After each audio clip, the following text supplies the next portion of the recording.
el pensamiento marxista y su influencia en el movimiento obrero. La consolidación del poder económico de la burguesía en las sociedades capitalistas en los siglos XVIII y XIX produjeron gran desigualdad social.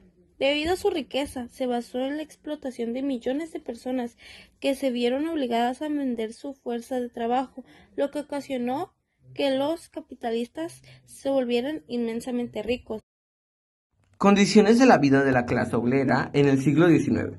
Las ideas de Karl Marx no se podían entender sin los cambios en las condiciones de trabajo que caracterizaron a las distintas sociedades industriales del finales del siglo XVIII y sobre todo del siglo XIX. En Inglaterra, donde inició la revolución industrial, se dieron las primeras transformaciones en las relaciones sociales y las condiciones de la nueva clase obrera. Pero en todos los países que se industrializaron, la situación de ese sector fue muy difícil.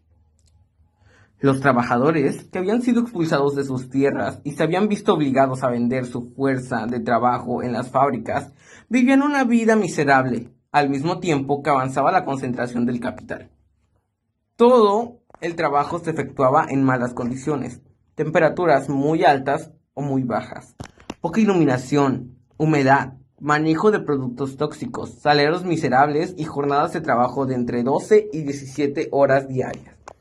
La explotación laboral albergaba por supuesto hombres, pero también a mujeres, niñas y niños.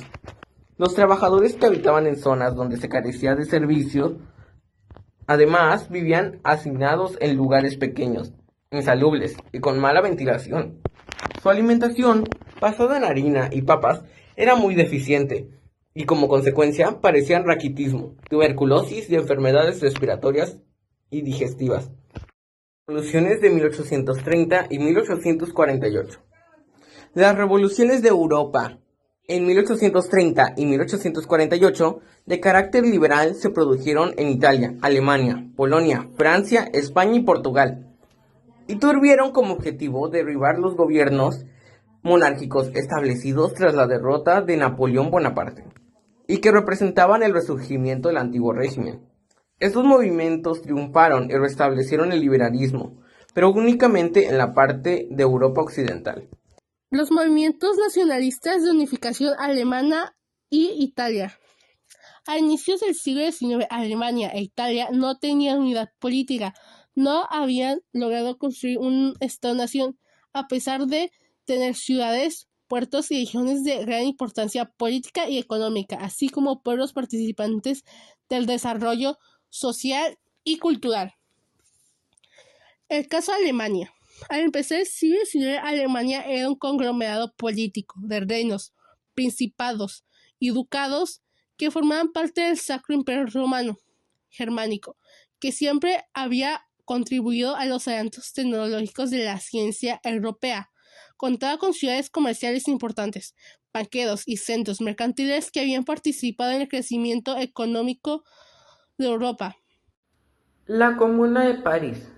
El movimiento obrero tuvo un episodio especial y único en Francia en 1871, cuando por primera vez en la historia tomó el poder político, pero por carecer de la capacidad política necesaria fue reprimido y aplastado por la burguesía, que tenía mayor fuerza y experiencia.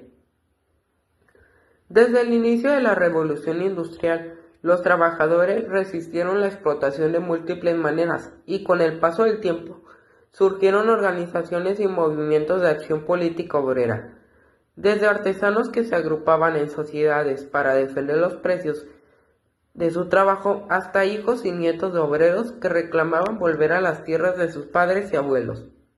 El vacío de poder permitió que los trabajadores franceses, mediante su organización, tomaran el gobierno durante 3 meses. Entre las medidas adoptadas destacó la apropiación de las fábricas abandonadas en favor de los trabajadores. Al principio fue un movimiento confuso de participación de muchos grupos apoyados por tenderos, pequeños burgueses y republicanos burgueses, pero fueron los obreros quienes lo dirigieron y mantuvieron firme hasta el final. La revolución liberal y el surgimiento de la industrialización impulsaron un desarrollo económico sin precedentes en la historia de la humanidad. No obstante, también alteraron las formas de vida comunitaria en la población campesina y artesana.